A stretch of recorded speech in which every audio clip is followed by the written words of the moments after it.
evening, ladies and gents. We welcome you here to the seventh race of the second season of the Dark Horse IndyCar Series. We've crossed the Atlantic Ocean. We are now over on the other side of the world here in Japan as we get ready for our seventh race. It's another mile-and-a-half track, and it is the Twin Ring Motegi Speedway. I'm Seth Cole alongside of Matthew Rodriguez. And Matt, the big story obviously coming out of last week at Phoenix was the defending champion Nick DeGroot going to victory lane. He's the defending winner at this track a year ago, so is the champ finally starting to get his bearings back to try and defend his title?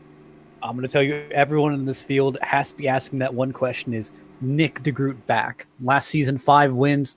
Obviously came out champion, but if Nick isn't back, you got to wonder if he's lost his mojo a little bit, or he's finally got his handle under these cars. This race will really be the decider, since he has won here before. He has dominated here before. Now, another driver that we got to talk about of whether or not they've lost their mojo would have to be Robert Motegi III. You're going to notice as we show you your starting grid, he is not up here inside of the top 5 where we're used to seeing him. Of course, a 5-time pole sitter this season. Last week was the first time that he had not qualified on the pole, as Eric Schaus took the Phoenix pole position, and Motegi gave it a shot. He was fastest in practice, and he gave it a shot trying to put down a lap time in the closing seconds of qualifying, but could not make it back to the line, and thusly going to be starting outside of the top 20. And so going to be a bit of a challenge, I think, for this guy to try and make his way through traffic. And why that kind of, I think, is important is back at, I believe it was Atlanta a couple of weeks ago, he ended up coming down pit road, gave up a lot of track position to come down pit lane, take on tires, and got caught up in a wreck. So he's going to have to tiptoe his way through the field early on, I think. Yeah, I heard him getting out late in qualifying was almost like a team issue where they just couldn't get out early enough. But you got to be thinking that question in the back of his head: am I falling off?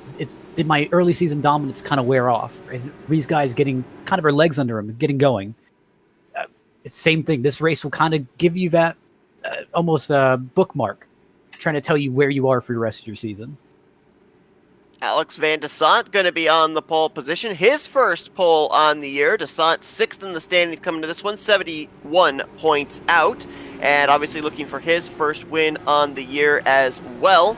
And he's going to be starting alongside of that very familiar number 99, Matt Wagner, who is trying to join Robert Motegi III as the only multi-time winners this season. Of course, winning the season opener at Auto Club. 120 laps here tonight, here in Suzuka, Japan, as the green flag is in the air. We're underway. We almost were 3 wide already at the start-finish line. Yeah, big chaos there in the back. Almost everyone's shuffling for position, just trying to find their preferred line. Now, Seth, we talked about it, at least in qualifying. All of these guys are able to take 1 and 2 all flat out. 3 and 4, though, that's where it gets a bit entertaining because you kind of have to hit the brakes to make it into this corner. So it's going to be almost a bravery test of these guys just sending it in. Oh, it already got a spinner. That is Charles Johnson in the 14 back there in turn 3.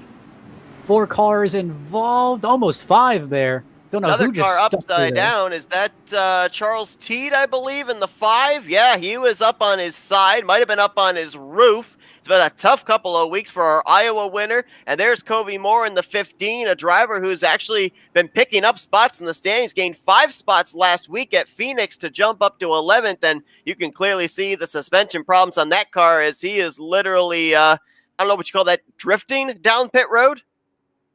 Crab walking, I think, is more like it. Crab walking, yes, that's exactly what it would be. Definitely looks like all this kicked off with Charles and Dylan here, the 14 and the 30. See if we can find out exactly what happened. Charles Johnson actually was putting down some good lap times in practice as well. I kind of looked at him to maybe be one of our dark horse drivers, no pun intended, here tonight. And unfortunately for him, caught up in an early incident. Here it was, and I believe that the car that dives to the inside of him, is that the 3, I believe, of Dylan Moskowitz? Yes, it was. It almost just looked like a miscalculation. See, that's been the biggest thing, is it looked like Moskowitz was just kind of digging for as much room as he could, just getting close to that white line, pushed up just a little bit, or maybe the 14 came down, and fortune met in the middle. Now, that kicked off the second incident behind them with Teed and the others. Yeah, we're going to see here Charles Teed and Covey Moore. Teed's going to be the blue and neon yellow car. Ahead of him, the silverish gray car on the inside line is Covey Moore. They're going to make the contact here in the follow-up wreck. Both get sent up hard into the wall. There was another car there as well. Couldn't tell if that might have been the 32 of Jeffrey Duncan. There's another car collected there. I think that was the 7 of Gary Corley. So you had pretty much 2 drivers involved in the initial incident and about 6, 7 other drivers that got caught up in the follow-up. And again, these are a number of drivers that have been running well in the point standings as well. And for Covey Moore, he didn't even make it past lap 3, and already the 15 car looks like he's going to be in the garage area. That is a tough break. So Covey, who gained 5 spots last week, will probably lose spots this week, heading into next week's race at Circuit of the Americas. Robert Maleska III, however, remember he started, I think it was 22nd, 23rd on the grid. He picked up 12 spots in all of that chaos, up to 11th place, so at least check off a little bit of one of his goals early on. That was avoid the early chaos. But going back to that incident we had over there in turn 3, I mean, these drivers just came off last week at Phoenix, and we know that Phoenix has those heavy braking zones as well. We had a couple of cases of drivers nearly running each other over, and of course the contact there with Moskowitz and Charles Johnson. You would kind of think that Phoenix would have given these drivers a little bit of an idea of how to approach a braking zone area like turn 3 here. Seth, the name has Twin Ring Motegi Super Speedway here, and as it has Super Speedway in the name, but it's not like that typical Super Speedway look. 1 and 2 gives you that false confidence of, oh yeah, I can hold this wide open. Getting to 3, everyone has a different entry. And you'll notice later in the race, that entry is going to start getting smaller and smaller and smaller, where we're going to have more of these instances of these guys trying to push the issue of, hey, I'm faster than you. I've got better tires than you. I think I can dive it just a little bit deeper. And that's where we're going to see a lot of the conflicts. So lights out atop the pace truck. We will go back green this time. Pacing laps, fortunately, here doesn't look like they're going to take all that long, as it is only a little over a mile and a half in length here at Twin Ring Motegi. It'll be DeSant the leader, Wagner second, Eric Peterson will be third, Eric Schaus, who is 5th in points, he will line up in 4th place, and Victor Santos, the runner-up in the standings, 42 points behind Robert Maleska III. He'll complete the top 5 as the green flag back in the air. You see him snaking down the front straightaway. Van DeSant does not want Matt Wagner to get a toe on him down this back straightaway to be able to get a run to 3. Just looking here back the field, looks like everyone got a good start, but there was a stack up, it looks like, past the top 10. And I said that Covey Moore was out of the race. He did disconnect from the server, but he has actually returned back into the server and back onto the racetrack, only 1 lap down. So all 27 drivers that took the green to start this race still in it, as now Schaus going to dive to the inside. Actually, correction, that's Peterson diving to the inside to take 3rd position back from Eric Schaus. Eric Schaus has had a pretty good season thus far. It just hasn't really been making it up there to the winner's circle, but he looks like the 12 actually hit the wall out of 4. Josh Garner, and we're going to have to follow up on that as well, because one thing that we heard in pre-drivers meeting that we haven't heard as much at other tracks, and that is aero push is going to come into play in this one, and that's why we're probably going to see a lot of drivers really pushing up in the corner and getting that outside wall. And again, we touch on this every time we're at a speedway, but the suspension for these cars are completely exposed, and so you go up there and you make contact, it is going to affect the way your car runs for the rest of that particular stint in between potential cautions, in between pit stops. And Matt Wagner, he's trying to make a second line work here. He got alongside of Alex Van DeSant for the race lead, tries to get the toe again down the back straightaway. And that's the thing, the bottom line is going to be king here. Obviously, those higher lines will work if you have help or draft. Main thing, these cars are just so aero dependent, like you were saying. Any bit of damage can easily hurt your chances. Right now, Wagner holding down 2nd, Victor Santos back in 5th, and he got dropped back to 8th and 9th. There you see the defending champion, Nick DeGroot, and behind him is the 91 two-time winner, Robert Maleska III, currently holding down the 9th position. I mean, right now, we're starting to get an idea of drivers that we would expect heading into the season finale that would be battling for the championship, but In the case of DeGroot, he had a rather slow start in the first 5 races. Maleska III ran into an issue last week, and so it doesn't seem like anybody has really been able to dodge a bullet so far in the first 6 races of the season. And don't forget, Matt, they extended the season this year. Last year, they ran, I believe it was a total of 12 races for the season. This year, they're running 18 races. So with those extra 6 races on the schedule, it's more opportunity for a driver to run into trouble with the championship on the line.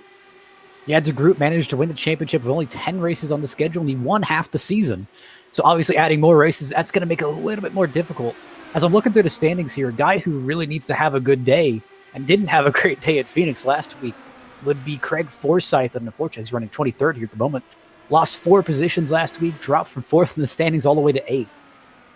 Forsyth, of course, finished out last year with a victory in the Indianapolis 500, and yeah, this was a guy that was looking like he was very much so going to be a player up towards the top of the point standings, but to your point, got involved in not 1 but 2 wrecks last week and ended up DNFing in that one, dropping several spots in the stands. Another driver that also needs a good run, and I'm hoping I'm not jinxing him because I've said this the last couple of weeks when he's running well and he has been getting caught up in an incident, and that is Eric Peterson in the 36. I mean, Peterson coming into this season, he's run all 6 races so far, but 27th in the point standings. A big reason for that is a lot of his finishes have been down outside of the top 20, and I believe, if I'm not mistaken, it's drivers that finish outside of the top 25 that get, I think it's only 3 points for the race. And with Peterson finishing as far down week after week as he has, he's just not been able to accumulate points to gain positions in the standings.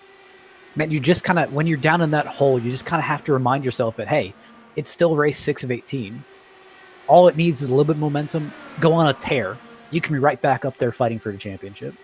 Victor Santos, he's been working his way through the field, started 12th, up 7 spots in the 5th position, and hounding Eric Schaus for 4th. And we talked with Victor a couple of weeks ago as well after a top 3 finish, and I said to him, and I still believe, I don't think it's going to be the wall back there. Someone's flipping. 14.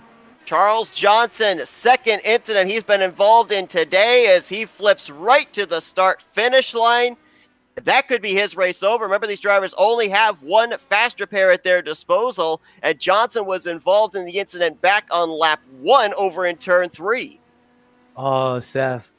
Looks like he made that textbook error, and that's exactly what we talked about. He pushed the envelope coming out of 3 and 4. Well, look who he's behind. That's Dylan Moskowitz, the guy that he got into, or that he got into him earlier. I don't know if maybe he was trying to get up there and battle with the 3 and may have lost focus of just how much speed he was carrying off of turn 4, but that is some hard impact. And fortunately, Motegi's got about a 5-6 groove front straightaway, so everybody was able to avoid that flipping and barrel rolling 14. Just very unfortunate of how it happened. Taking a look at it, he about entered with the same speed that the 3 did in front of him. Just he was entering on a higher lane. Entering 3, not on the white line like the 3 was. So I think he was just trying to push it a little bit too much too early, just tag the wall. I mean, you saw that right part of the wall just has so many marks already in lap 14.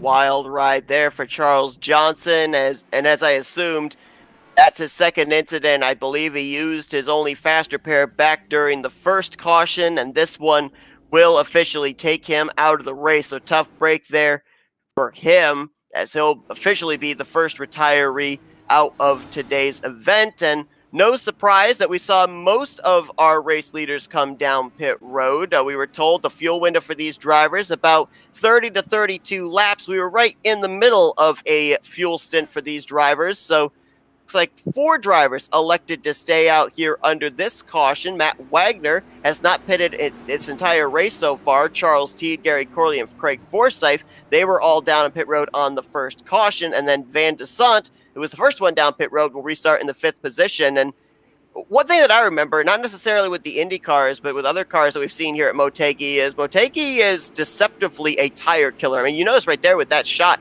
there's not a whole lot of progressive banking for the car to be able to lean into going into the corner, so it really puts a lot of pressure on that right front, hence why we've seen the aero push and cars get into the wall early on in this race. I'm not so certain. Do you see a possible disadvantage speed-wise with 17-lap old tires for Matt Wagner as opposed to the fresh rubber behind him? easily if he's been pushing it. If you've been saving your stuff, saving your tires, not attacking, which he slightly has been attacking, you could save that right front tire a little bit, and right under these pace laps, you can try and cool it down here and like, hey, I mean, don't weave, just take it nice and easy. We mentioned the fact that this is the second time that the Dark Horse IndyCar Series has been here at Twin Ring Motegi, and the defending winner of this race was Nick DeGroot. However, there were some other drivers that had some solid outings here 1 year ago as well. Eric Schaus, who we've seen up here in the top 5 since the start of this race, he was the runner-up in that event. Covey Moore, he, of course, got involved in that incident earlier on and just got the free pass because of this caution. He was 3rd, AJ Hobson was 4th, and Craig Forsyth was 5th. So you have to wonder if the success that drivers had last year, if that rolls over to this year, or if they're dealing with an entirely different track. We've got to remember, all these tracks are never the exact same, just changing weather conditions, different temperatures, even the position of the sun. That can affect how these cars drive. So obviously the fundamentals are still there of how you run the track, but different conditions will make you either run it just a little bit harder or just a little bit more conservative. Groot right now is in the 10th position, and he did not qualify up at the front this week like he did last season. He started 2nd in last year's Motegi race, going on to win that one, leading a race-high 95 laps. We're still yet to see him get up to the front in this one. But then if you kind of go back to Phoenix last week as well, Nick DeGroot really wasn't up there at the front in the first half of the race, slowly, methodically made his way up there in the second half and then never looked back. So might be trying to take the same page out of the playbook for this race 1 week later, as we should be getting the 1 to green signal this time. It'll be Wagner, Teed, Corley, Forsyth, and Desant. That's the top 5. Eric Peterson 6th, Eric Schaus in 7th, Victor Santos, Robert Maleska, and Nick DeGroot. That is going to be the top 10. Looks like we're going to have 25 drivers on the lead lap of 26 that are still running. Josh Garner, you talked about him getting up into the wall during that last green flag run. He has fallen a lap down to the leaders, but he would get back on the lead lap if a caution were to come out and he were the only car 1 lap down. Obviously, he doesn't want to be the caution that would come out to put him on the lucky dog, though. Absolutely. And I was going to mention this driver right before we had that incident with the 14 car. But Krista Nelson has been running surprisingly well today. I think she may be dropping to the back of the pack. But she was running 13th right before the caution. And looking at her previous race results, last 6 races, no finish better than about 16th, 20th. So obviously trying to get your season back on track here. Krista Nelson has kind of fallen into the same issue as what I was talking about earlier with Eric Peterson. Runs well up at the front, but then gets involved in unfortunate circumstances. I mean, she was running in 2nd place at Phoenix last week and then got hit from behind by a driver with fresher tires and subsequently finished down in the running order. So it's not as if she hasn't had the speed to be competitive, just the luck has not been a factor that has helped her out. And she actually did run this race 1 year ago, also finishing 20th out of 22 drivers. So looking to improve on that here as Wagner gets us back underway. Teed in 2nd. The battle right now going to be for that 3rd position between Gary Corley and Craig Forsyth. Corley did not get a good restart. He almost got caught sleeping there, and right now Forsyth is all over him.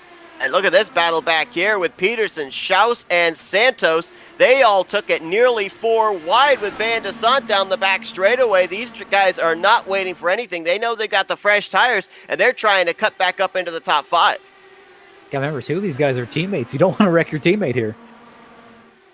Peterson and Schaus. Now it's going to be Santos trying to swing it on the outside of Schaus. That would be for the 6th position. Here comes Robert Maleska III in the 91. He's going to enter into this party. 5 drivers, throw a blanket over them from 7th, or make that 6th on back to 9th. And Wagner's, oh wow, they're going almost 4 wide in the front straightaway. They are slicing and dicing out of 4, giving me, oh, hang on to it, that's Schaus. Boy, I guess there's no grip in that 3rd line. Maybe no progressive banking, but man, there's definitely a lot of room to catch it.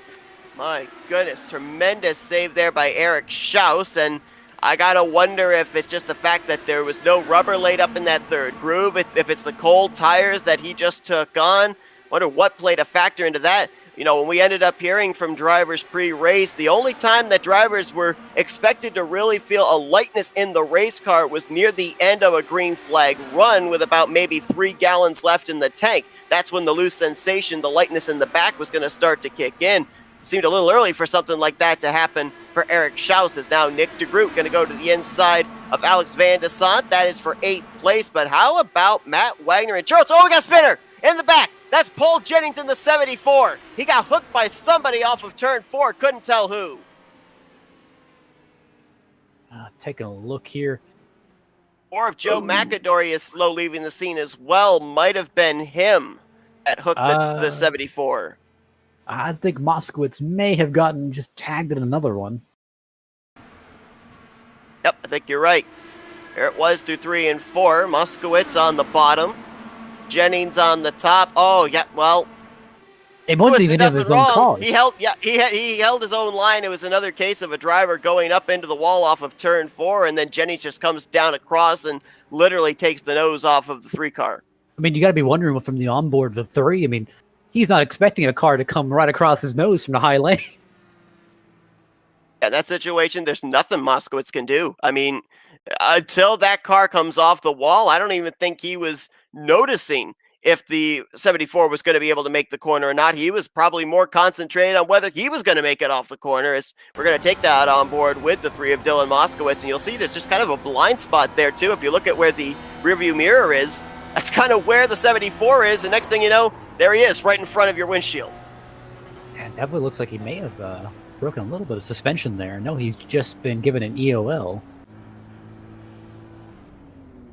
Dylan Moskowitz, of course, running a part-time schedule. It appears that he is only running the speedways this season. And he has had some good races, and he's had some not so good races. And because of that, he finds himself 9th in the point standings, currently coming into tonight's race as Matt Wagner now hits pit road. Looks like Kristen Nelson is coming down. Alex Van de Sant, AJ Musselman all coming down pit road. That's going to turn the race lead over to Gary Corley, who you touched on that last restart did not get the best of jumps, and so hopefully for his and the rest of the field's sake, he's going to be able to nail down the throttle this time when he leads him back to green. I will say I think Matt may have shown his cards here just a little bit early because we saw what he was able to do on those old tires.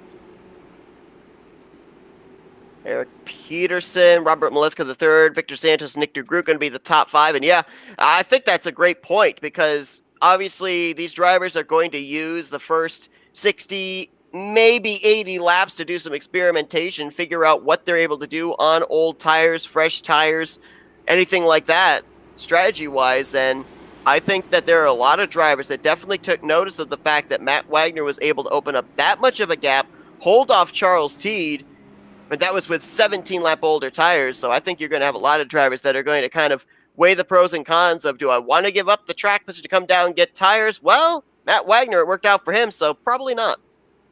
You've got to ask that question. It's easy to say what you do right now. Hey, I want track position. I'll stay out. 5 laps left to go in the race. And I'm thinking about those new tires a little bit. Saw moments ago 12 of Josh Gardner going around to get the lucky dog under this yellow flag, and so all 26 drivers that are still in the race, they will that were running, I should say, that are still in the race will be on the lead lap. Charles Johnson still the only driver that is out of today's event. Looks like the lights are on atop the pace cars still, and so we'll step aside for a quick commercial break. We'll be back here for the green flag here at Twin Ring Motegi in the Dark Horse IndyCar Series.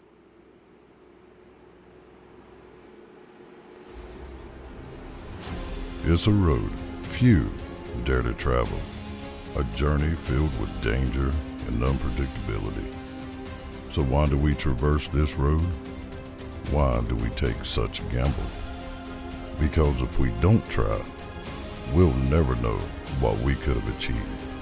That's why we strap in, rev up, and fix our focus on the ultimate prize.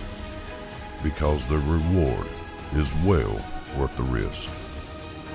The 2021 NNSCRA Daytona 500, Saturday, February 20th, exclusively on Flat Out Racing Network.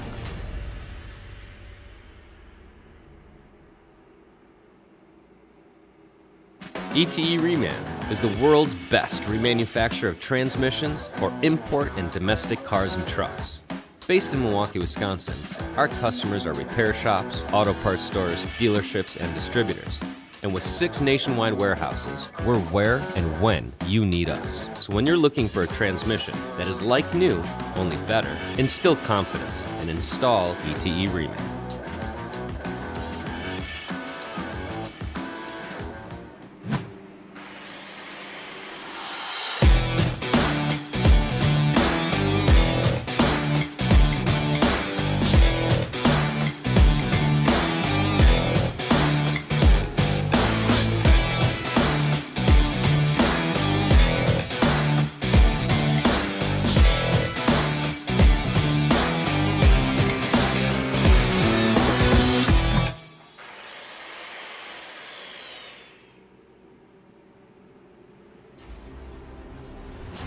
It's a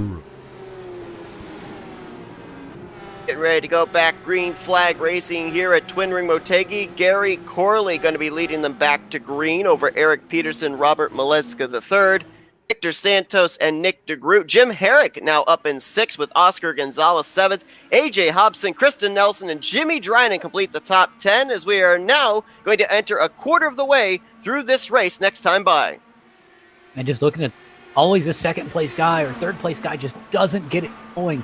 Almost they try to anticipate or jump the restart or get caught sleeping.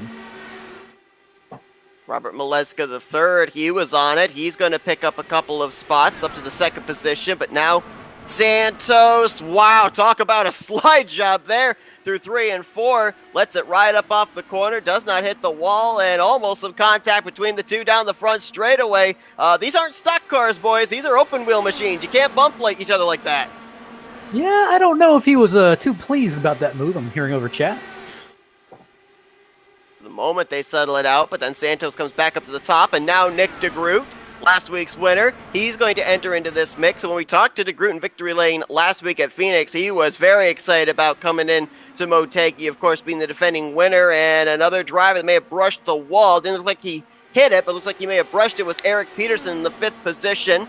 But he was able to gather it back up, had a gap between himself and Jim Herrick, so for the moment, looks like he's okay. Man, Victor is seeing Gary, and he is just trying to go for him. Robert and Nick right back there, they're trying to take a little bit more of a conservative route, but they're trying to fend off Santos here just a little bit. Still remaining side by side, and you have to wonder how patient Nick DeGroot is going to be here. I don't know if he would force the issue 3 wide. Certainly I would advise against it because we had our hearts in our throat when they were 4 wide on the front straightaway there.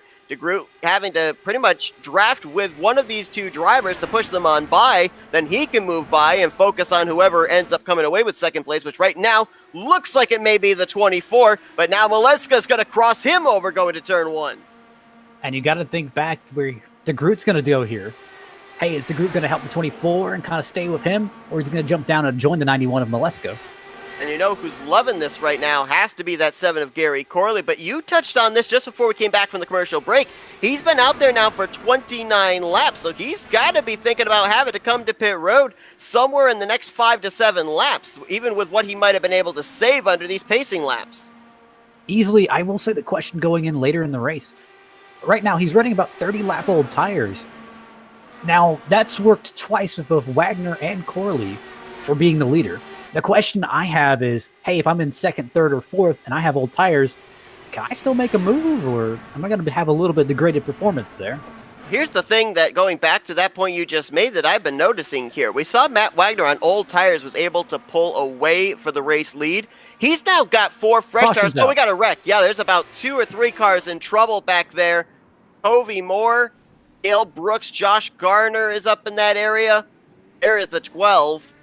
So he was definitely involved. Moskowitz again. Oh, man, that 3 cannot catch a break, and that might be his day done. Man, I would get out of here, eh? That thing's cursed. Moskowitz finished 7th here a year ago, so he had good numbers coming into tonight, but 35 laps in, and he is 3 for 4 in being involved in incidents here tonight at Motegi. Yikes, that thing is cursed Was this tonight. turn 4 again? It Looks like was, it's but turn 4. yeah, and Disagreement on some space here. it happened up ahead of him, though. He got caught up in a wreck after it had already happened, as did the 12 of Josh Garner. Looks like Brooks may have given Moore just a little bit of assistance. Jim Brooks in the 76, the orange and purple car. Covey Moore on the bottom, and yeah, boy, 76 pinched him down, and nothing Gail Brooks could do. She tried to get on the brakes there, and boy, Dylan Moskowitz, wild ride there as all 4 tires left the racing surface. He almost entered pit road illegally. I'm looking at Paul Jennings here. I'm watching his onboard. He made an amazing avoidance at 170. That is some reaction time right there. And that could have very well saved his chances of finishing this race, as he was involved in an incident earlier on and may have already utilized his faster pair on board with the 74 car. There's the smoke up ahead, and holy cow, you're right. And the thing I love, not a whole lot of hand movement. He kind of let that car gradually turn down to be able to make the move, and then there was a little bit of the jerking of the wheel back to the right to correct it back, but you didn't really see any panic in the hand movement on the steering wheel at all. I'm going to tell you, there may not have been panic on the wheel, but there is panic in the mind. Yes. Boy, great job there for Paul Jennings, as now Dylan Moskowitz having to teleport to pit road. We also have another driver that's on pit lane for what looks like could be a lengthy stop, and that would be the 33 of Nicholas Winook. Now, he's already lost a lap, and looks like he's still sitting on pit road. I don't know if he was involved in an incident or if he may have come down pit road under green flag conditions, but certainly this is going to drop him, if not 1, possibly 2 laps down before we get back green. Trying to look here. Didn't see anything too terrible happen. We'll have to see if we can follow up on why the 33 is on pit road. He's still there, and the race leader, Nick DeGroot, is now going to cross the line, so he will go at least 2 laps down.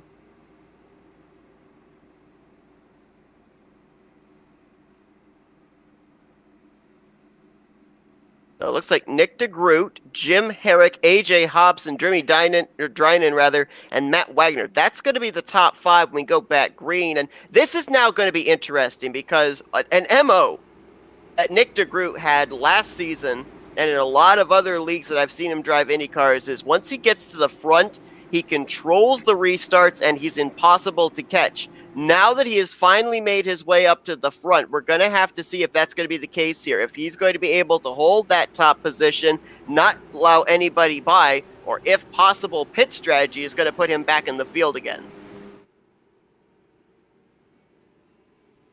DeGroot started this race from the 8th position, and now finds himself up in P1, looking for back-to-back victories. Robert Maleska III, the only driver that has had multiple wins this season, also had his victories in back-to-back races. And as we mentioned with DeGroot, the slow start to the year, he comes into this race currently 4th in the standings, but even with his win last week, he's still 58 points behind Robert Maleska III. So still a lot of time in the season to be able to chip away, but it's not going to be one of those cases where you can cut in by huge margins week after week, because you know the 91 is going to try and keep the one car within striking distance as DeGroot gets us back under the green.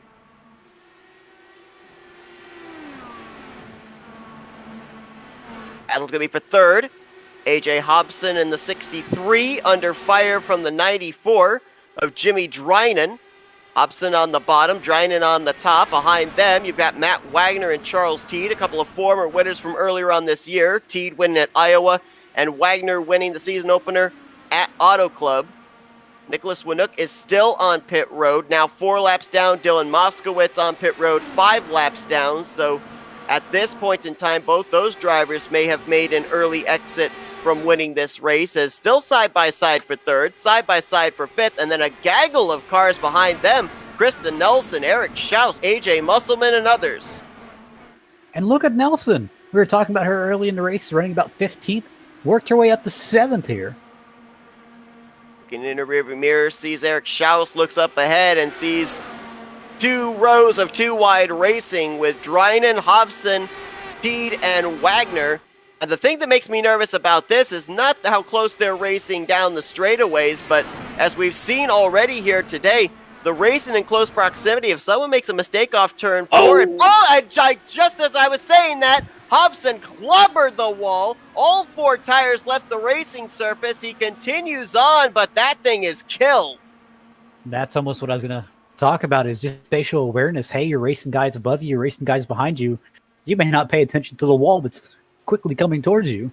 He's going to make it down onto the apron, but there you can see the suspension issues after he nailed that outside wall off of 4. No caution coming out as he did not spin and was able to keep that thing pointed in the right direction. And, well, not quite pointed in the right direction, as that car is very much skewed off to the left down the back straightaway. DeGroot now has some company, though. Jim Herrick has been able to reel the 1 car in. Jim Herrick has been one of those drivers that also seems to go outside the box in terms of pit strategy. It gains him track position, and right now, that 57 looks like he's fast enough to get up here and battle for the race lead with DeGroot. And you got to think of DeGroot here, and DeGroot's trying to say, hey, is it worth it for me to burn my stuff here and try to get a little bit ahead of him, make sure he doesn't catch my draft? Or, hey, should I stay behind him and kind of save some fuel here? And you also got to wonder here about Nick DeGroot and Jim Herrick, as well as Krista Nelson, because these drivers are out there on their 27th lap on this stint. Again, drivers that are close to that window of how far they can possibly make it. 4 got turned on the front straightaway. Oh my goodness! Victor Santos cartwheeling in between the concrete barriers that separate pit road from the racetrack. Looks like he and David Leclerc in the 50 might have been the 2 that got together in this one. And I heard immediately after Bet24 hit the wall, I'm done. Take Looks a like look the at this. 50 This is was done as well. This was 3 wide into turns 3 and 4. We talked about how technical those 2 particular corners were going to be here tonight, how you're going to have to rely on braking zones and, of course, not have that aero tightness off the corner. The car on the top side of this 3 wide, I believe, is our pole sitter, Van de Sant. And here it was. You saw that the 63 of, no, it's the 94, I think, of Jimmy Drynen, who was out there on old tires. He had to really lift through the center of the corner. That stacked everybody up, and there you see the end result. Ooh, my heart goes out for David Leclerc. Wrong place, wrong time. He was trying to make a move on the high side, and I mean, nowhere to go. There's no warning. That's been the story of his season. I mean, despite the fact he finished 3rd last week at Phoenix, it's just been a case of wrong place, wrong time for David Leclerc. He has struggled at the D-shaped mile and a halfs. He struggled here today as well, getting involved in this early incident. It's like that 50 car just does not seem to be able to catch a break, and that's been something that a lot of drivers have had here in the early portions of the season. And that's been the issue. His standings, his results, they just don't represent what he's been able to pull off. That is a scary wreck there for Victor Santos. That car was, as I said, right in between those 2 concrete walls as he was flipping and barrel rolling. He did get sent back out onto the racing surface, but fortunately everyone was able to avoid him. But, I mean, Matt, we're not even halfway through this race, and there's at least a half dozen drivers that are still running this field, maybe even a dozen, if you think about it, that have already used their fast repair. You gotta think the guys who have it, they're counting their blessings. Like, man, I've got 1 fast repair in the bank. I've heard this from a few drivers that I've had the pleasure of racing with, where if I use their fast repair, man, I just got by on the skin of my teeth. I really don't want to use it. And the guys who never use their fast repair and end up finishing the race with 1 left, they always say, man, I could have pushed the envelope that much more. Eric Schaus, who was the pole sitter last week at Phoenix, He's now out in front for the first time here tonight. Of course, as we mentioned, Eric is trying what he can to reel in the points gap between himself and Robert Maleska III. Schaus right now 5th in the standings, 59 points out. Think of it, too. You hear those numbers, 42 out for Santos, 50 out for Wagner, 58 for DeGroot, 59 for Schaus. Those sound like huge numbers if you're thinking to the NASCAR Cup Series points with 1 point per position, but that's not how the IndyCar points work. So, one bad day for a points leader could end up not only dropping him down, giving drivers a striking distance of him into the following week, it could very well lose him the points lead.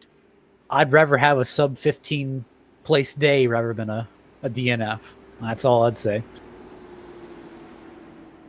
So David Leclerc, as you documented, out of the race right now. Looks like he would be finishing in the 24th position.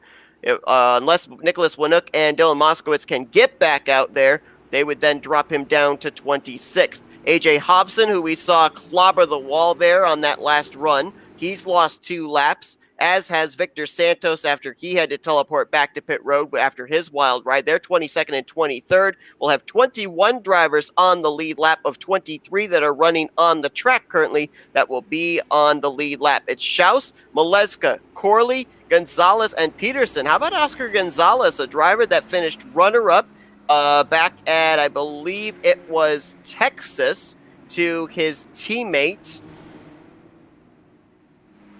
Pablo Francis. Not exactly had the best of seasons overall, but he is 13th in points and has crept his way up here into the top 5. Might be a driver to watch in the second half of this race. You just got to remember, he finished runner-up on both Atlanta and Iowa. So, man's hunger for a win.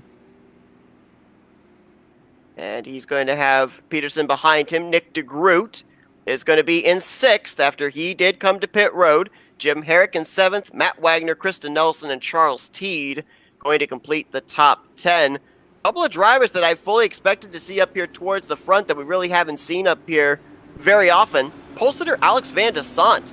He was out in front to start this race, and then he kind of faded back. He's back in the 12th position. And Craig Forsyth, we saw he started towards the rear of the field, and he really hasn't made any urgent charge to the front. Right now, riding back in the 14th position. So we'll have to see if those two, I don't know if they're saving, if they just don't really have the speed right now to be able to get up there, or if they're just in self-preservation right now, trying to make sure that they have that faster pair when we get into the second half of this race. Well, you got to remember, a lot of these guys, every day can't be your day, unfortunately, as many as these drivers would love it to be. But it's, hey, managing those bad days. Like, hey, you may not be having the best day. Craig Forsyth probably isn't having the best day right now, but he's doing a great job at managing that bad day and seeing if he can turn it around into something great.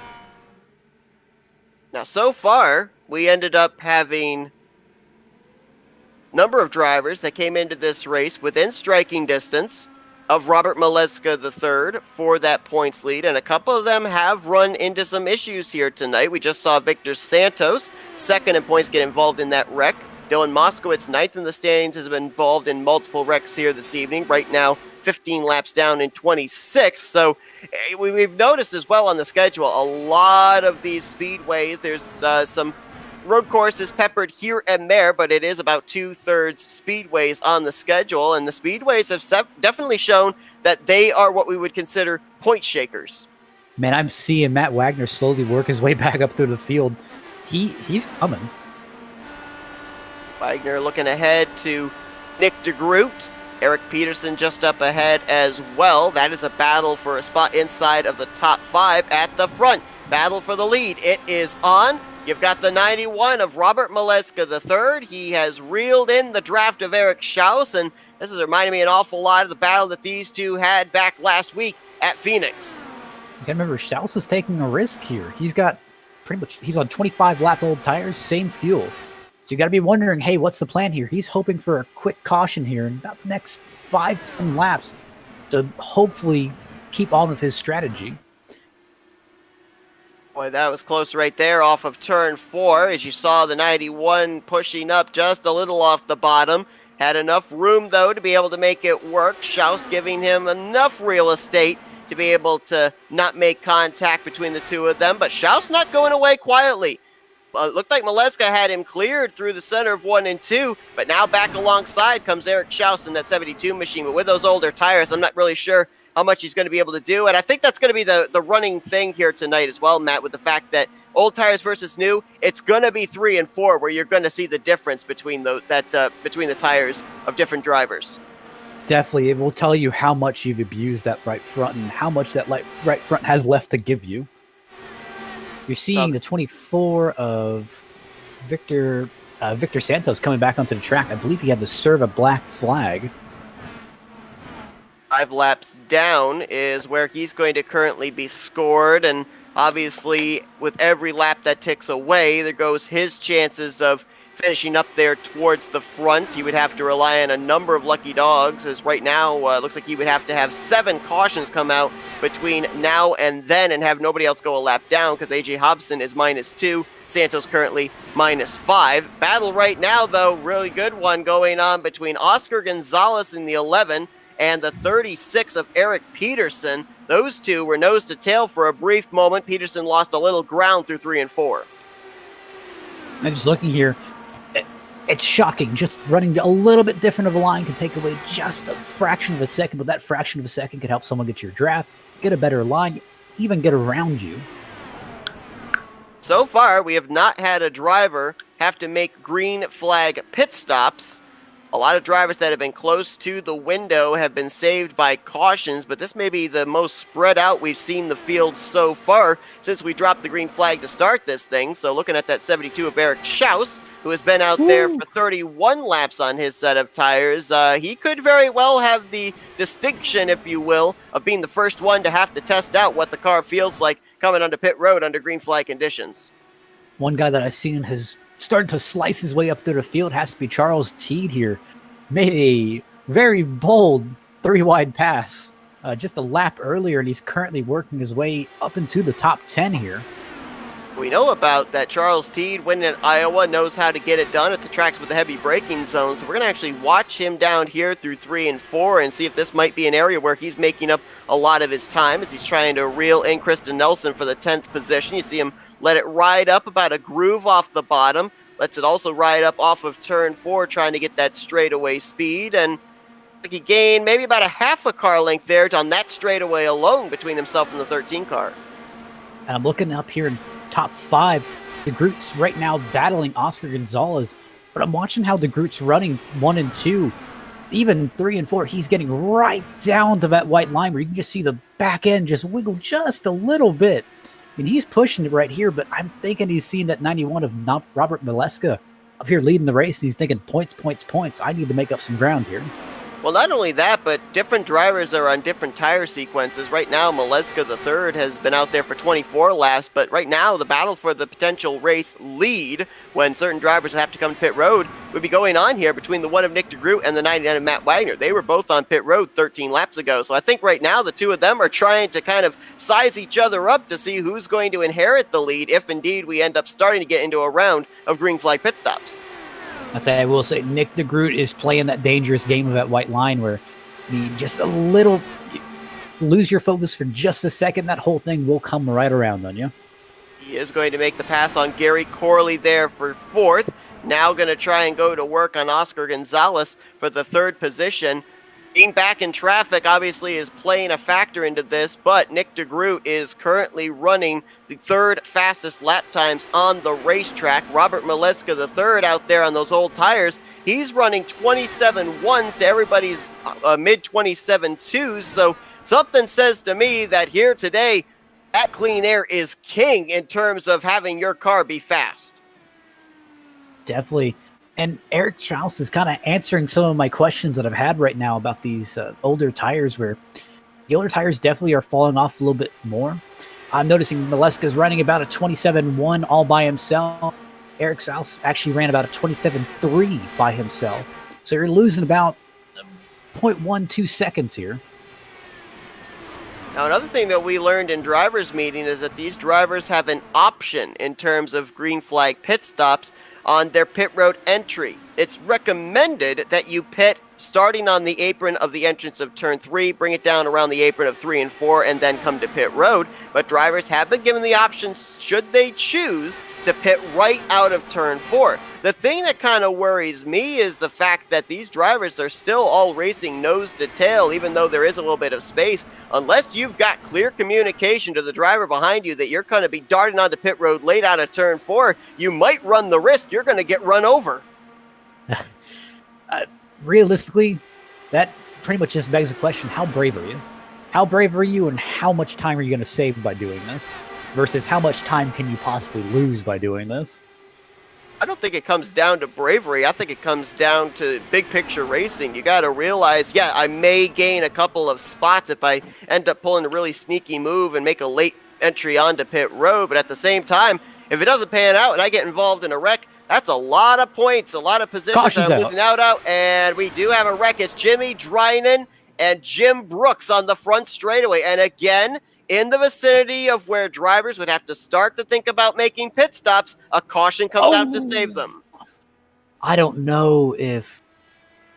I don't know if Jimmy was coming in for a pit stop and maybe just missed the entry, or just got a little bit loose on the top end.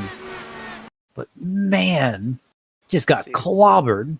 Let's see if we can find out. We're going to focus on the 94, who was trying to make a pass at the time, it looks like.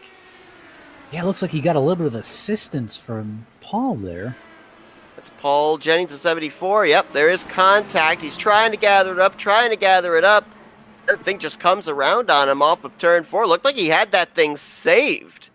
I don't know if he hit a patch down there on the low side off of turn 4 that caused him to spin around, but it was right directly into the path of one Jim Brooks. I'm going to tell you, Jim thought he had it saved. Watching his onboard, I mean, he was pretty confident that he was going to have that thing saved, and fortunately, the last minute, hooked on around, and you just hear Jim just slam on the brakes. Man, no time. Yeah, no warning. I mean, you can see right there, 94 is slow, and then just that last little moment where the car snaps around. I mean, up until maybe a half second before the wreck, before the impact, you would have thought 76 was easily going to make it through that wreck, but tough break there for Jim Brooks, and that's another driver, if I'm not mistaken, in the case of the 76, that had already gotten involved in an incident here today. Subsequently had gotten damage. I don't know if he had used a fast repair or not, but another driver that may have a question mark above him of whether or not he's going to be able to continue on in this race. There's only so many of those incidents where you can kind of avoid that happening, and Jim Brooks, never one of those guys who just have not had good luck this season. Saw Jim finish out last year very well in the Indianapolis 500, but yeah, you're right. It's just not been the start to the season that he's been looking for. 20th in the point standings for Jim Brooks, and he was a top 10 finisher here 1 year ago, finishing in 10th place. You definitely got to look and see some improvement. I mean, he started out the season at Auto Club, 30th place start, finished 16th. Last race at Phoenix, 6th place start, finished 11th. Obviously trying to turn his season around. He's got the momentum in the right direction. Definitely hoping to keep that momentum here.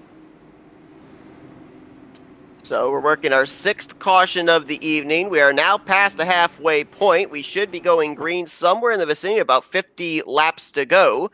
Charles Teed is going to inherit the race lead. He was pretty much the only driver that stayed out here under this caution. Robert Maleska III lining up in second with Eric Schaus, Oscar Gonzalez, and Nick DeGroot, the top 5. And we saw Charles Teed pull this kind of strategy back at Iowa as well. Stayed out on those older tires, kept the track position, and was able to hold off the rest of the competition, kind of pull off a Matt Wagner from earlier on in this race. I'm just looking throughout the field, and I'm trying to figure out who still has their fast repairs left. I mean, they've really plucked out who has the fast repairs in this field just through unfortunate accidents. Looks like the driver that's going to get the lucky dog under this yellow might very well be the 63 of AJ Hobson. Double check on that there. Looks like he is indeed the recipient of the lucky dog, so we'll have 21 drivers on the lead lap when we go back green flag racing. But that's going to be a little bit yet. Lights are still out atop the pace truck, so it looks like we will officially be going back green with 50 laps to go if the lights go out this next time. So we're going to step aside for another quick commercial break. We'll be back here after a moment. You won't miss a thing. We're going FRN side by side. It's a road few dare to travel. A journey filled with danger and unpredictability. So why do we traverse this road? Why do we take such a gamble? Because if we don't try, we'll never know what we could have achieved. That's why we strap in, rev up, and fix our focus on the ultimate prize. Because the reward is well worth the risk. The 2021 NNSCRA Daytona 500, Saturday, February 20th, exclusively on Flat Out Racing Network.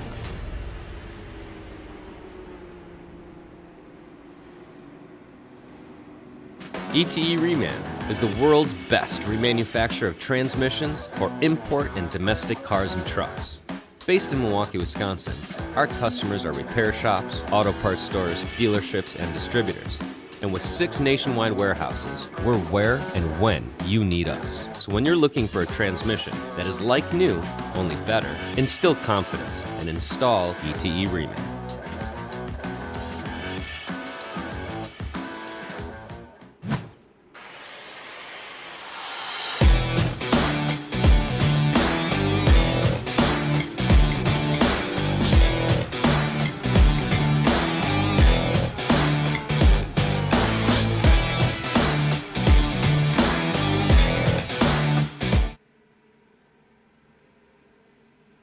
Ace Truck makes the left-hand turn to pit road. We're back green flag racing with 50 laps to go in the CoveyMore.com 150 at Twing Ring Motegi. Charles Teed gets us back underway.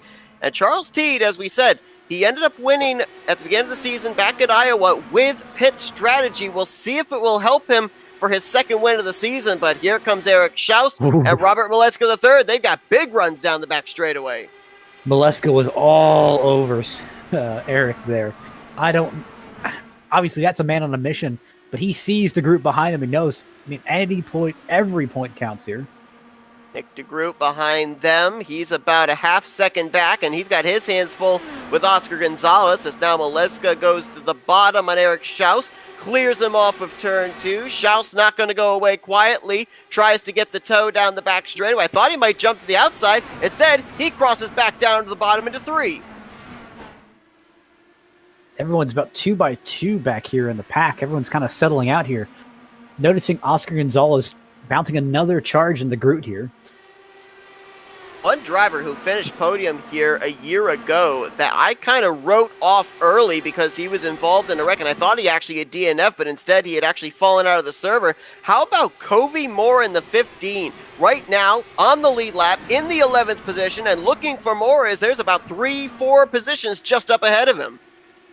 You got to think these restarts are where you really have to capitalize because everyone's so close together. There's not enough time for everyone to break away in the first 5 laps. So, hey, he's got to start making these moves right now and hope for another caution. He bunches right back up, gets new tires on it, try it all over again. Right now he's trying to see if he can get around Jim Herrick in the 57. Is up ahead of them, Nick DeGroot. Trying to go to work on Oscar Gonzalez, and now as he's cleared the 11, he's on the back bumper there of Maleska III. I couldn't tell, but Matt Wagner in the 99 may have brushed the wall off of turn 4. I'm looking. Jim Herrick also was one of those guys that I was kind of concerned because he got really close to that wall. A lot of these guys are starting to push that limit right there. And we're starting to also see not as much room being given, especially down here into the heavy braking zone of turn 3 as Oscar Gonzalez crosses Nick DeGroot over again in the battle for 4th place. And the reason DeGroot is under fire because he had to check up for Robert Maleska III off turn 4 the last lap. These type of racetracks with these type of cars, it's all about momentum as DeGroot nearly chopped the nose off of Matt Wagner off of turn 2. Ooh, I don't know if I would have done that early. But you got to remember, a lot of these guys, hey, we're thinking the group just spent how many laps working his way up through the field. methodically passing cars, and hey, one little mistake can set you back 2, 3 cars, and you got to do the whole process all over again. One thing that we know, nobody in the field can make it on fuel, so there will be no miracle fuel strategy here if we go green from here to the finish.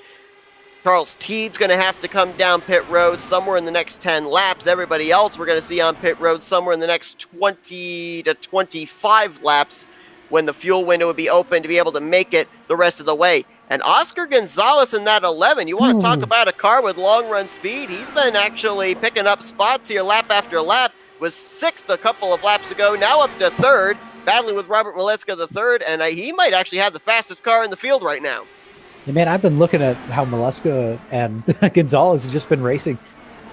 I'd say Gonzalez has gotten a little bit braver, a little bit faster each lap I've seen him turn around. I mean, he continues to push the limit and just seeing if he can stay in front of these guys. Oscar Gonzalez, 2 top 5s on the season. You touched on those as well. And he's been very good at the speedways here this season, finishing 1st and 2nd for the team of Nikkei Racing behind Pablo Francis, his teammate, back at, I believe it was the Texas Motor Speedway.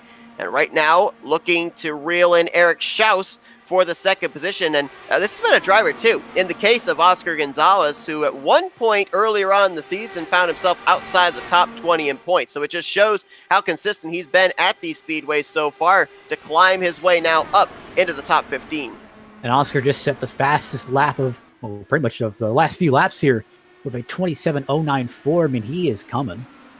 That was close to almost being the fastest lap of the race, which right now, I believe, is being held by Eric Peterson with a 26.956.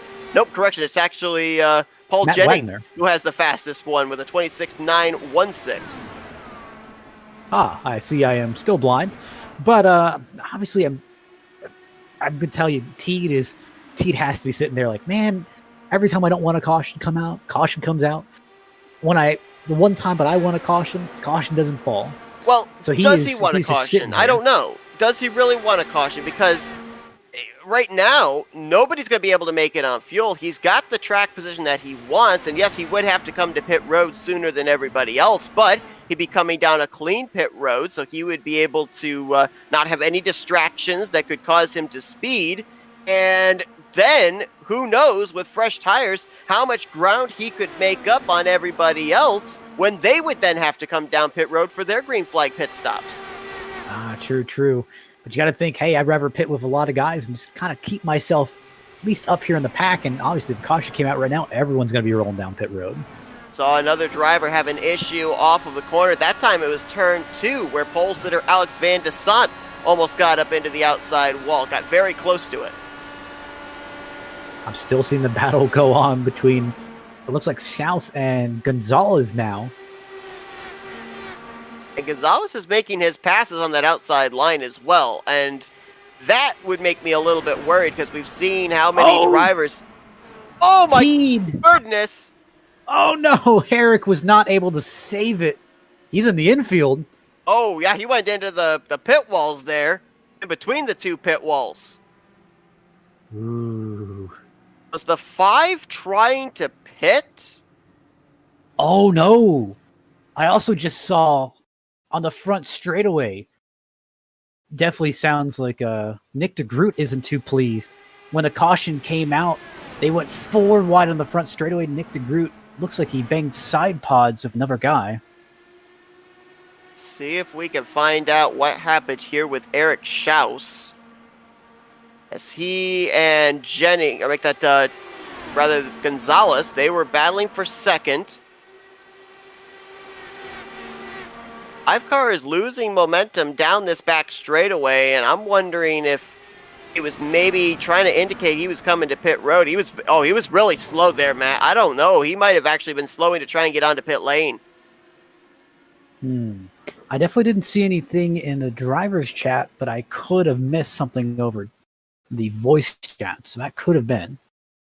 I mean, we're going to ride on board here real quickly with Eric Schaus just to kind of get an idea. Because another thing that could have possibly been was back when we saw that three-wide situation with old tires, fresh tires, and it was Jimmy Drynan who had to lift off the throttle. That might have been the case of what happened here with Charles Teed as well. On board with the 72. Look at the closing rate right there. He actually did make contact, got into the back bumper of Charles Teed, and oh man, the front wing just grabbed out that inside wall, and that's what flipped him up over the wall in between those two concrete barriers. Man, the thing, all of these cars always have just a knack of landing in the worst possible spots. And as you said, the caution had come out at this point in time. Here's the one of Nick DeGroot as they're coming back to the start-finish line, and I understand the frustration for DeGroot, but to be fair, Desant was there, and DeGroot made the choice to cut down to the inside on the 91 of Maleska III, so I'm not really sure what the 317 could have done in that instance. You just got to think, hey, I mean, these guys so wound up. Hey, a car just spun in front of them. You're focused on avoiding them. Hey, next thing you know, hey, you're 4 wide and you accidentally hit someone. Obviously, tensions are going to be a little bit high in those moments. And speaking of tensions, every one of these drivers might be a little bit nervous here, as it looks like when we go back green, we will be very close to the vicinity where these drivers would be able to barely make it the rest of the way on fuel. All these drivers were just down pit road, and so if indeed the number that we were given, about 32 maximum laps under green flag conditions, if that is indeed the furthest these drivers can go, we are potentially going to be going back green with 32 laps to go. So under this pacing, no doubt about it, in big capital letters, save, save, save. And remember, these guys cannot cut the engines off. If you cut the engines off and it does get low enough in RPM, it will not refire.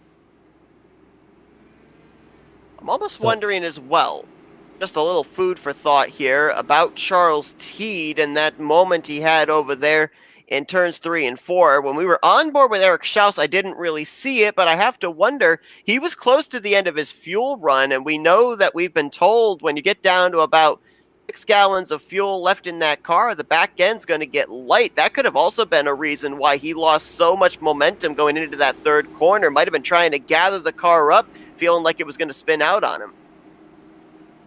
That's definitely possible. Obviously, that's just not a good scenario for anyone involved. But hey, it's a lot better than just sliding up into the wall and taking out the entire field, so I definitely can see why he slowed down.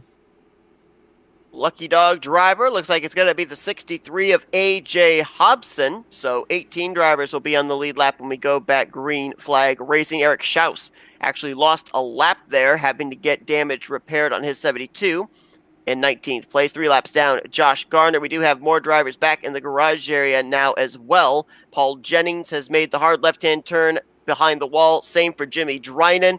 And we already know David Leclerc, Dylan Moskowitz, and Charles Johnson had made early exits from this one. Victor Santos is still out there, so he could pick up a spot and move up to 21st. Nicholas Winook, though, has sat on pit road for nearly the last 40 minutes, so it looks like more than likely, barring a miracle getting back out there in the final 30 laps of this race, he's going to be finishing in the 25th position here tonight.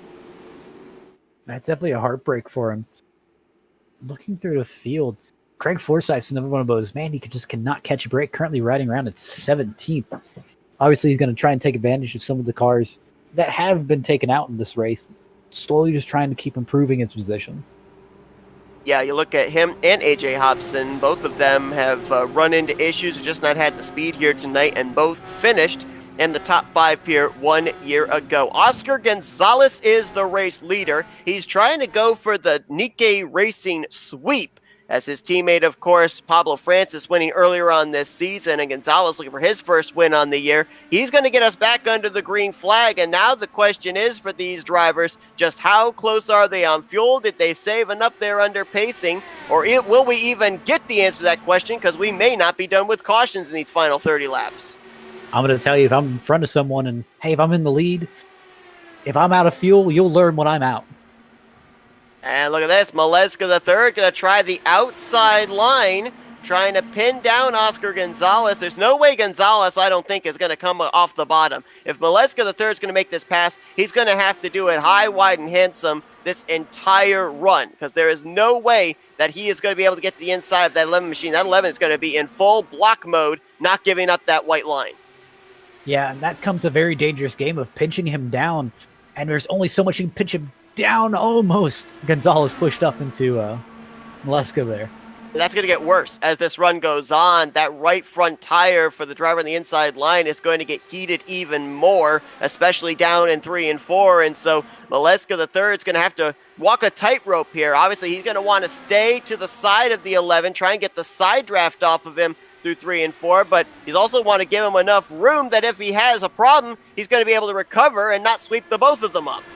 Honestly, I'm looking at Robert here. If I was Robert, I'd be hanging right behind Gonzalez, at least until about the entry of 3. Try to fake him up high and then shoot down low and just crossover on him. Another driver's gone to the garage area. Josh Garner will finish 21st here tonight. That moves Victor Santos up to 20th. And look who's in the catbird seat right now. Yeah, he's going to actually get him. Wow, nice move there. Robert Maleska III looking for his league-leading 3rd win of the season, and he's clear to the point. Now you see Charles Teed putting the pressure on the 11. I think Teed was pretty comfortable just riding behind the side-by-side battle, but now that Maleska III has been able to clear the 11, he is in go mode, knowing he can't let the 91 get away. Robert showed it was possible, and everyone said, hey, I want to come too. Gonzalez not going to go away quietly. He tried to get to the right rear quarter panel of Maleska III to draft back up, and Charles T, now it's looking like, I don't know if he's just over driving or if he's really having an issue with turn 3 entry. That's the 2nd straight lap that he has migrated almost up to the 3rd lane, and that time it cost him a position, putting the pole sitter Van de Sant up to 3rd. I'm wondering if Gonzalez is trying to figure out how Robert got such a great run on him and just trying to run different lines like he was, see if there's any extra grip up there. Well, they are running different lines down the straightaways, about 5 different lines. Oh, look at that run there for Oscar Gonzalez. You saw it on board of that 11 machine as he's going to go back to the point. Easily made the pass before they even got to turn 1. Seeing Van de Sant there. Man, all of these cars are just so close together, and it's almost like a chess match of, hey, I'm trying to figure out what lane is going to propel me forward. Oh, Alex almost tagged the wall out of 4. And then he almost had Matt Wagner into his back bumper because of that as well, and that could have been a big wreck towards the front of the field. Nick DeGroot's going to get around Charles Teed. That moves him into the 5th position right now of your top 6 in this lead group. 50% of them have been to victory lane this season for a total of 4 wins. The other 3 drivers are looking for their 1st win on the season. Right now, they run in 1st, 3rd, and actually, no, correction, I'm sorry. Actually, 4 of the top 6 have won this season. The 2 that haven't won are running right now in 1st and 4th. I'm looking here. This whole top 6, you can just tell a whole different attitude change here. They're seeing the pressure. We're seeing, hey, we've got almost 20 laps to go here. It's go time. And as we mentioned, with the way that the point system works, if you're Robert Maleska III, obviously he's being aggressive. He wants to get that 3rd win of the season. He wants to open up his points gap. But if he makes a mistake and gets involved in a wreck, that's going to close that points gap up. So he's got to definitely be careful here, because he knows that the 11 car, who's currently coming into this race 13th in points, he has less to lose than Maleska does. It's definitely risk versus reward. Right now, DeGroot's back in 5th. Now, obviously, there's no guarantee he's going to stay back there, but this would be a great point stay for him if he managed to pull out the win, and DeGroot's all the way back in 5th. Matt Wagner back there with Alex Van de Sant, Nick DeGroot. They're all trying to, and I put this in quotes, work together to reel in the top 2, though that snaking down the front straightaway says Wagner doesn't want de Sant and Nick DeGroot to get a run on him. And look at the 11 again, getting a nice run there out of turn 2, trying to get to the right rear quarter panel, but it looks like turn 4 is where Oscar Gonzalez is just a little bit better in being able to get the run down the front straightaway. Realistically, it looks like Oscar's just having trouble with breaking into 3. Almost exactly what you said. So this is really where it's asking yourself, hey, do I need to change up how I'm braking? Do I need to change up how I'm entering? Do I need to enter higher? Do I need to enter lower? This is kind of that experimentation that I was doing the first 80 laps. This is where it all comes into it now. Right now, Maleska the third out in front. He's got about a car length and a half now between himself and Oscar Gonzalez. And Maleska has proved this season with his 2 wins. He can do it at the Speedway configuration, and he can do it at the road course configuration. His Speedway win was back at Texas. His road course win a week before at Road America. And we're going to another road course next week at COTA. This battle for fourth almost turned 3 wide entering 3. Nick DeGroot, top side. Wagner on the bottom, and that's Teed right there in the 5 right behind them. Teed's just looking, trying to see who the victor is going to be. I don't think Teed wants to stick at 3 wide, but, I mean, time's a ticking. It'll be 18 laps to go this next time around. It's shaping up, if we were to remain green, to be a pretty good finish amongst maybe 6 drivers. It's kind of broken up into 2 packs of 3, though, with Maleska, Gonzalez, and Desant. Then you've got Wagner, DeGroot, and Teed, and behind them, trying to latch on to that second group of 3, you've got Covey Moore. He's trying to bring Eric Peterson along. And how about Gail Brooks and Jim Herrick? Great runs for the 71 and the 57. Oh, AJ Musselman. We haven't even talked about him all day, and he's slowly almost snaking his way into the top 10. Musselman did not take part in, he did take part in last year's race here at Motegi. Finished in 19th, obviously running much better here this week as he currently trying to get up there inside of the top 10. And that battle up there for 4th place, that is, if a caution's going to come out, it's probably going to be somewhere in this vicinity, because right now, DeGroot and Wagner, they have been on each other's quarter panels for the last 10 laps or so. And here's almost the moment where you can see talent acknowledges talent. These guys wouldn't be racing this hard, this close to each other, if they didn't have some kind of trust in one another of, hey, if I throw it in this deep on this guy, he's going to be able to hold it. Couple of drivers here today that have been able to kind of take the adage, if life gives you lemons, make lemonade. That would be Charles Teed and Covey Moore. Both of these drivers were involved in early incidents today and had to use faster pairs after wild rides in the first 20 laps, and they've been able to work their way up into currently 6th and 7th position. Maleska the third has now opened the gap to almost a half second. You gotta wonder, is that 11 car lying in wait? Is he trying to save his stuff, or did he use up all of his stuff early in his attempt to hold off Maleska for the race lead? Whatever the case may be, you gotta think Maleska's like, oh, please let this go green. Please let me finish. Right now, he is turning the fastest laps on the track. And as soon as I say that, Matt Wagner actually was the fastest car that time around. I think that maybe getting the toe off the back of the 317 might have had something to do with that. But if indeed this is out of the speed that he has in that 99, does he have enough time here with 14 laps to go to cut down what's 1.7 seconds between himself and the 91, plus have 2 machines he'd have to pass in between that? Just seeing the difficulty here of passing, definitely making your moves early, at least giving yourself as much time to fight. That's going to be the key here. Some of these guys back, I'm going to say even 4th, 5th, and 6th are just saying, hey, maybe just one more caution, just get me back in the game. Know that right now, these drivers should be good to make it the rest of the way on fuel if they were able to save enough under the last number of pacing laps. And for Robert Maleska III here today, it has been all about being out in front and having that clean air. That's when he has turned his best laps. But that time by, he and the 11 both turned the exact same lap time. Wagner and DeGroot back in 4th and 5th. They were the 2 fastest on the track, and they are starting to close in on this top 3. And just looking back here, there's just small battles all over the track. At time by, again, Wagner was faster than the race leader, and Gonzalez was faster than the race leader Maleska. The gap, which was about half a second, has been closed up now to about 3/10. So maybe it was the 11 lying in wait, cooling his tires down, because it looks like he's getting ready to mount another charge as, woo, the 91 rode awfully wide off of turn 4 that time. Now you got to worry. This is when that mind games start playing in, and I'm going to tell you, if you've got that relative box up and you start seeing those numbers click down, it starts getting in your head of, uh-oh, what am I doing wrong? I mean, am I running this corner a little bit differently than I did the last few laps? And that's when your mind starts working, as you start psyching yourself out.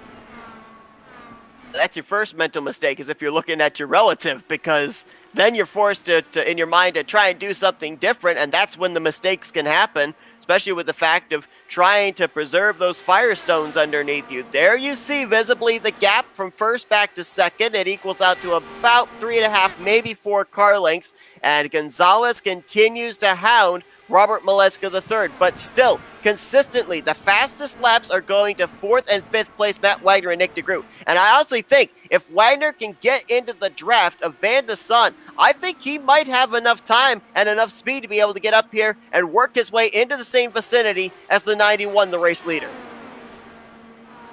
Seeing Covey Moore just slowly working his way up here, just shocking how far he's come. He's actually almost caught up to the back of Teed here.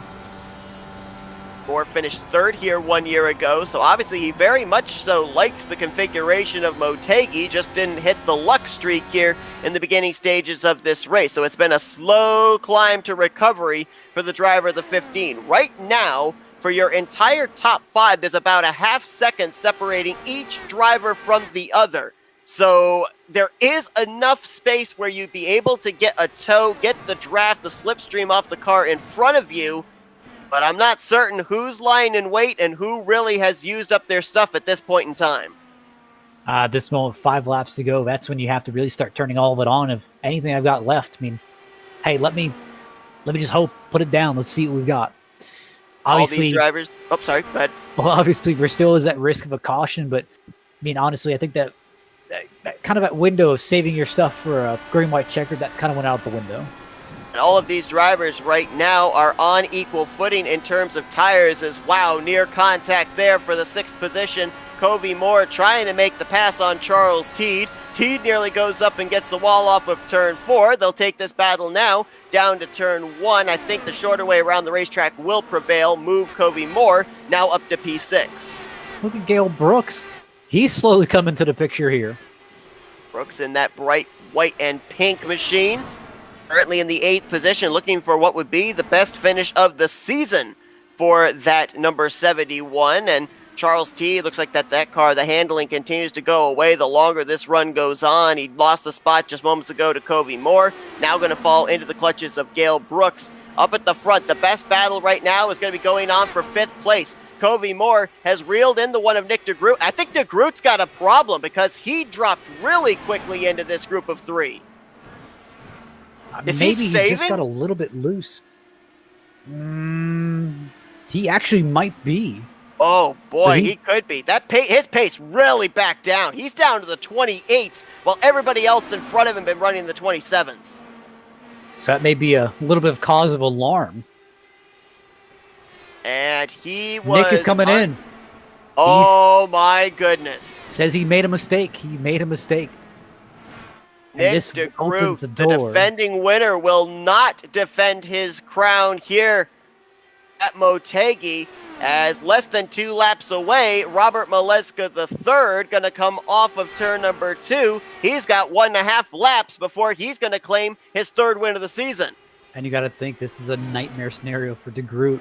Maleska, hey, the main person he's trying to catch up to in points. He's leading. He's eventually less than 1 mile from a win. And hey, he's coming off a pit road now. That's a bit of a concern. Also on pit road was the 36 of Eric Peterson, so he must have made the same mistake as far as how much fuel he put in the car. Battle may be for 2nd, but it is going on nearly a 1.5 seconds behind Robert Maleska III. The 3 in his name might as well count for 3 wins on the season, because that's what he's about to pick up. He's going to win the CoveyMoore.com 180 at Motegi. That was an Gonzalez. amazing hustle from Gonzalez. He'll get 2nd. Desant will go pole to 3rd.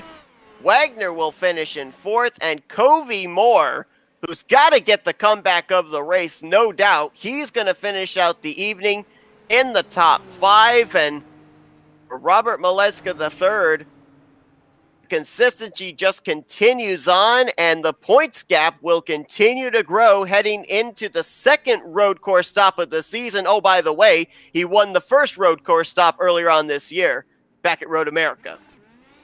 I'm going to tell you something, Seth.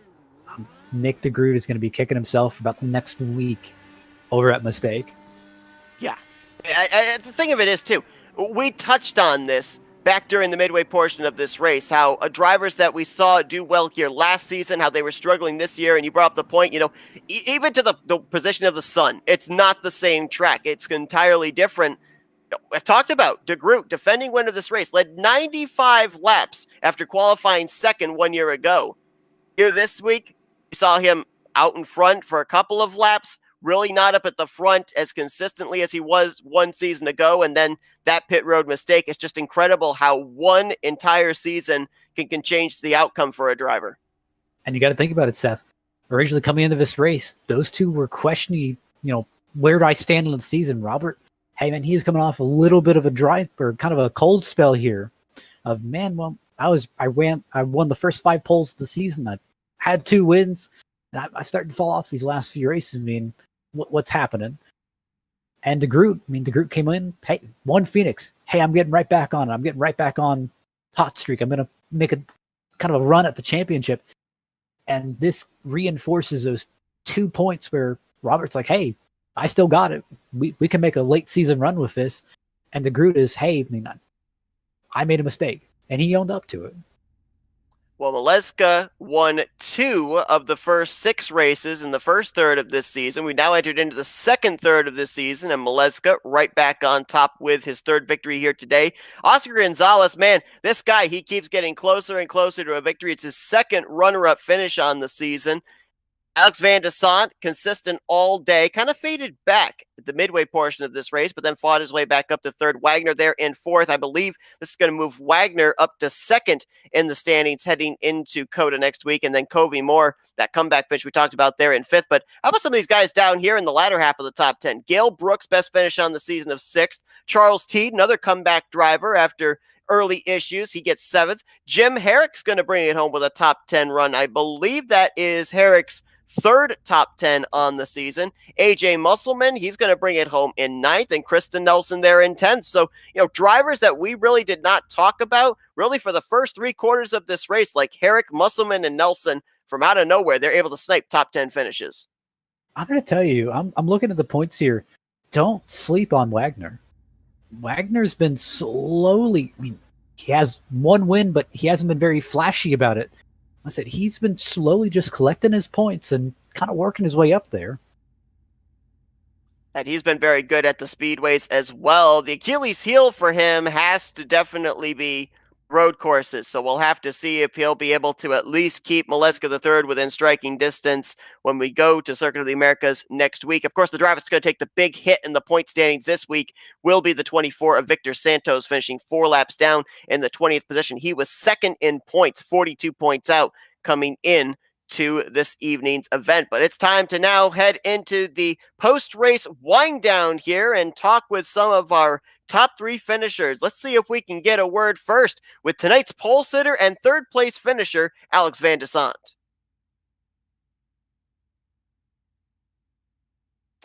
Hey Alex, it's Matt and Seth up here in the FRN booth. You got us?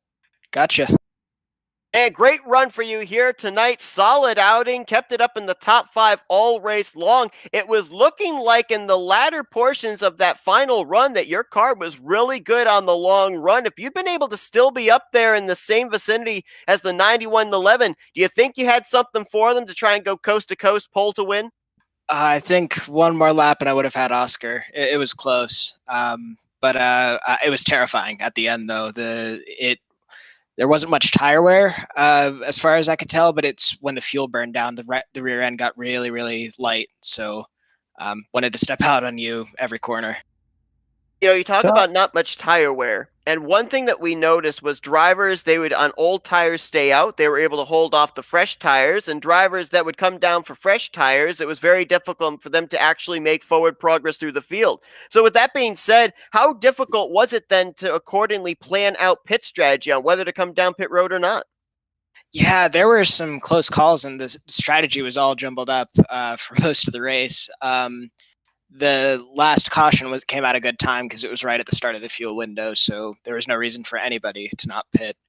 And then it went green. But in the middle of the race, I went to the back and then to the front again, and to the back, and it was a bit weird. But yeah, not fuel didn't really play a role in this. It was mostly about tires. Alex, I definitely saw a little bit of issues during passing, at least in the long green flag runs. Did you experience any of that? Yeah, there were some really tight moments. I know Victor had an issue. Victor Santos had an issue below me, and something happened big. I saw cars flying in my rearview mirror, and then I think on the last caution it felt like we were 4 wide. I couldn't really tell, but we were definitely 3 wide when the caution came out of 4. So it was tight, tough to pass. It drove like a bigger, faster gateway almost. One thing that we also saw, Alex, off of turn 2 at one point, looked like you almost went up and brushed the outside wall. And we saw a lot of drivers struggle with that, the tightness coming off the corner, especially off of turn 4. It looked like if you were going to really make a pass on somebody, you had to go to that second groove. How nerve-wracking was it, hoping that that car was going to stick and not turn straight on you off the corner, hitting that outside wall?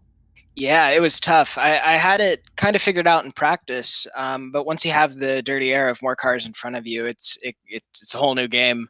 But yeah, the big strategy there was to get the high line and get a good run off of turn 4, so then you could get to the inside before turn 1, and then you're just going to be faster all the way around that corner. Well, Alex, we've seen you be very consistent here at the start of the season. Coming into this race, you had 2 top 5s and 4 top 10s in the first 6 races and a solid outing of third here tonight. So I do believe this will move you up inside of the top 5 in the stands as well, heading into the Circuit of the Americas, second road course stop in the season. What's your confidence level going into that race? Really excited. I really like that track. It's going to be really technical, lots of corners. So hopefully I have something for Robert this time. He finished second at Road America, the first road course stop. Once again, congratulations on a great run here tonight, Alex. We're going to give you the opportunity now for some thank you sponsors and shout outs. Yeah, big thanks to lmcgear.com sponsoring the team, as well as Happy Trails Chili Mix. It is soon to be available on Amazon, so you can check that out and get some delivered, just over the span of a couple days, which is pretty cool. So big thanks to them. Big thanks to my teammates, Craig, Jim, and Krista. That's Alex Van Desant. He's going to bring it home third place here tonight in the CoveyMotor.com 180 at Twin Ring Motegi. We look forward to seeing you back there in the States as we'll get ready to go road car racing next week. But congrats on a great run there, Alex. Thanks, guys.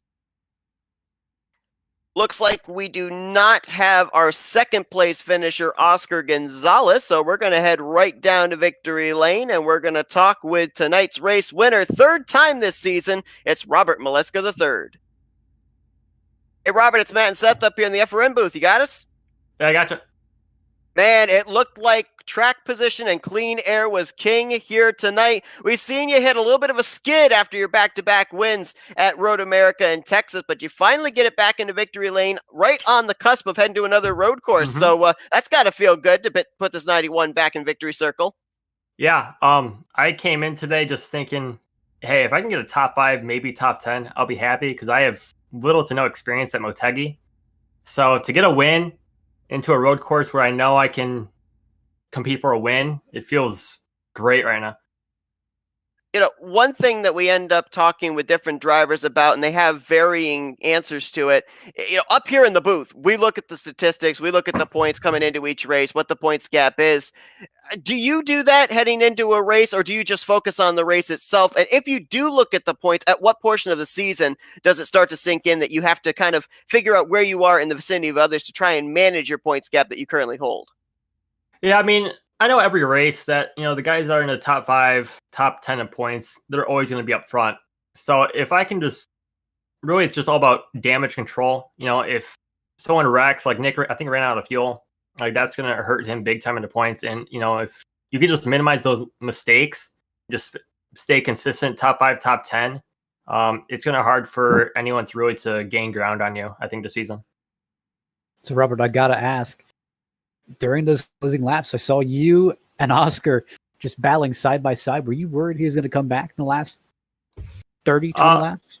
Yeah, so I think later in the run, about 10 laps after the run started, after every run, it was hard to pass the leader, it seemed, because the dirty air was just so bad. So I knew once I got by him that last time, I think it was like 10, 12 laps in, I just needed to keep breaking the draft so he couldn't maybe if I made a mistake, caught the apron a little bit, he couldn't get that run on me. So I had to give myself, a little room for error. But yeah, just breaking the draft every lap down the straights. Really, that's all I had to do to kind of lock in the win. One thing I got to ask you here, Robert, we end up here in the driver chat during qualifying, and we saw you try and go out there and snipe a pole position there, trying to get your fifth pole of the season. Coming into this race, you had started no lower than second place. So was it a different sensation having to try to fight your way through all that traffic at the early portions of this one? Yeah, I was talking to my teammate Dylan about it, and because I have no experience starting second, third on back, so I was asking him how it is, and he's like, just bide your time. So that's what I did that first lap. I got to the bottom 3 and 4, and they just started wrecking. And from that wreck, I think I gained like 11 spots that one lap. So after that, it was just, every few starts, every restart, just picking off 1, 2 at a time and work the strategy, and worked into my favor. Well, Robert, when you went back-to-back earlier on this season, it was at a road course with Road America, and then you followed up at a speedway with Texas. Well, you've got a win here at a speedway with COTA, the road course, coming up next week. So what do you think the odds are of being able to go back-to-back for the second time this season? I haven't done a single lap at COTA, so I don't know. I know Alex is going to be out there and Matt's going to be out there, so I look to probably be battling them for the win. I know I'll probably have a top 5. If I can get a top 3, that'd be very good for me. But yeah, just got to run some laps there, see where I match up with these guys, and we'll see, I guess, next week, because I have no clue. Well, you certainly got your mojo back there, Robert. Congrats on your third win of the season here tonight at Motegi. We're now going to give you the opportunity to some victory thank you, shout-outs, and sponsors. Yeah, thanks to you guys for announcing. Thanks for Dylan, big time for helping me throughout the race when he had his troubles, especially with him, that one stint where he was just the eyes in the sky for me, seeing, because I was close on field that one stint, and I was thinking about pitting a few laps earlier, but he said they were racing hard. So if it wasn't for him, I don't think I would have won this thing. That's Robert Maleska III, and he gets his third win of the season here tonight in the CoveyMoore.com 180. Congratulations there, Robert. We look forward to seeing if maybe you can continue your league-leading win statistics next week at Circuit of the Americas. But for now, go enjoy that victory. Yep. Thanks, boys. See ya. So as we now enter into the second third of the season and we finish out this international race here in Japan, I mean, Matt, certainly the big story coming into this one for these drivers was the fact that with the low banking, these drivers were going to be having to battle the racetrack, maybe more so than each other. But I think if we learned anything, in the case of Matt Wagner when he got out in front, Nick DeGroot when he got out in front, even Charles Teed when he got out in front, and of course, Robert Maleska III, if you could get your car out there in clean air, you could pretty much control everything else that happened behind you. Yeah, we saw with, I believe that was Eric Schaus, when he had old tires, once he got past, I mean, he dropped like a rock. So obviously that kind of factored into some of the tire controversy. Now, we heard from Robert Maleska III after winning at Road America, he's not turned any laps at Circuit of the Americas. So for other drivers that we know ran well at Road America, of course, Alex Van Desant finished runner-up there. Craig Forsyth finished in third, Matt Wagner in fourth, and Covey Moore, who's been on a momentum streak, finishing in fifth. Do they maybe use that second road course stop as a place to pounce on this 91? Definitely, I'd look to see for some of these guys who don't usually have that great of luck.